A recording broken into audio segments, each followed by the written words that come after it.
मुरली क्या है? एक बांस की छड़, उसमें छिद्र है और भगवान उसमें जब प्राण फूंकते हैं, हवा को प्राण कहते हैं, और हमारे अंदर से आने जाने वाली हवा को प्राण कहते हैं। ठीक है, तो भगवान के अंदर जो प्राण हैं, उन्होंने जब वो बांस की उस छड़ में फूंके और उसमें से फिर जो राग निकला, जो स्वर निकला, उसने सबको अपनी तरफ खींच लिया और वो भगवान के पास आ गई गोपियां। कुछ तन से आईं और कुछ जो है, जब लोग संसार के लोगों ने नहीं आने दिया तो फिर मन से आई। शरीर वहीं पड़े रह गए, निकल करके आ गई। तो मुरली क्या है? ये जो नानू लेकर के आया है, इस पंच भौतिक शरीर को, यह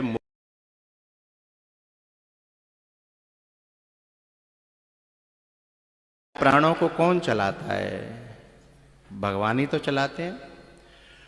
और जैसे उसके छिद्रों में से राग निकलता है, स्वर निकलता है, ऐसे ही वक्ता में से भगवान जो राग निकालना चाहता है, जो समाज को, मन को, दुनिया के हृदय को जो ज्ञान, प्रेम, भक्ति देना चाहता है, वह भगवान निकालता है, वह निकलता है। जैसा भगवान बजाएगा बंसी को, वैसी बंसी बजेगी। अपनी बंसी की कोई औकात नहीं है, आदमी की कोई औकात नहीं है।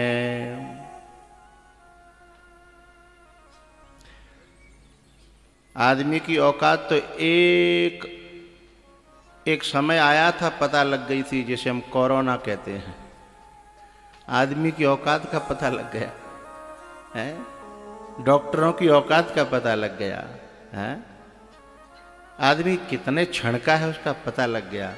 आदमी के हाथ से आदमी खिंच करके जा रहा था, पता लग गया था, हैं?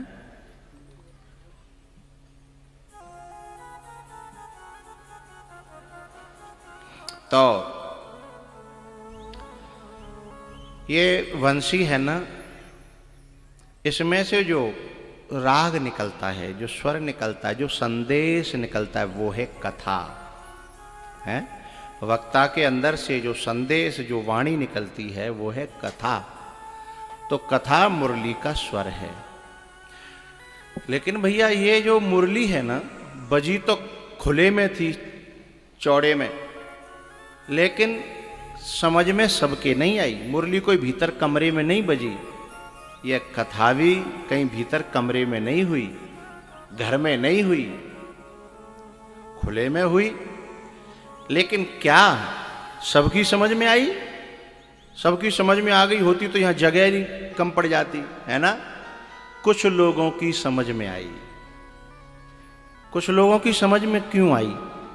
सबकी समझ में क्यों आई? क्यों नहीं आई? कारण क्या? उसका एक ही कारण है। जैसे हमारा कोई अपना व्यक्ति हो और वो कुछ तोतला बोलता हो, उसके शब्द कुछ कम वो होते हो, तो भाषा समझ में आ जाएगी। अपना हो तो, जैसे जो गूंगा लोग होता है, अथवा गूंगा छोड़ो, मैं तो समझाऊं, जैसे छोटा सा बच्चा है, माँ उसकी हर बात को समझती है कि ये क्यों रो रहा है, 1 मिनट में बता देगी भूखा है, हैं?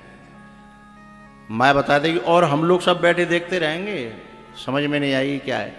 अथवा बता देगी इसको गर्मी लग रही है, माँ ये बता देगी भूखा है या गर्मी लग रही है, या इसके पेट में दर्द है, या इसके दांत निकल रहे हैं, या जो भी परेशानी है, माँ सब बता देती है। बाप भी नहीं बता पाता, और अड़ोसी पड़ोसी तो बिल्कुल नहीं बता सकते, हैं? तो जिसका जिससे जितना अपनापन होगा, गहरा संबंध होगा, उसकी बात इतनी ही जल्दी समझ में आएगी। बात समझ में आ रही है? हैं?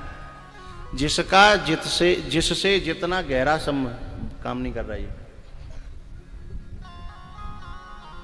जिसका जिससे जितना गहरा संबंध होगा, अपनापन होगा, लगाव होगा, हैं।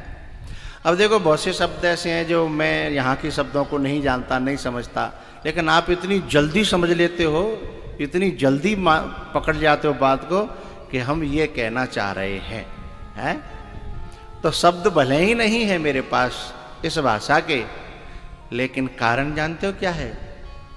ये दिल की जुबान है जो हम बोलते हैं। ये दिल की जुबान है, जुबान माने वाणी, ये दिल की जुबान है जो हम बोलते हैं। अब बात तुम्हारे दिल में सीधे अंदर तक जाएगी, और जब अंदर तक जाए तो तालियां बजाइएगा, भीतर तक घुस जाए तो बजाना, नहीं तो नहीं बजाना, है ना। बात भीतर तक समझ में आ जाए तो। ये दिल की जुबान है जो हम बोलते हैं। मोहब्बत का कानों में रस घोलते हैं। ये दिल की जुबान है जो हम बोलते हैं।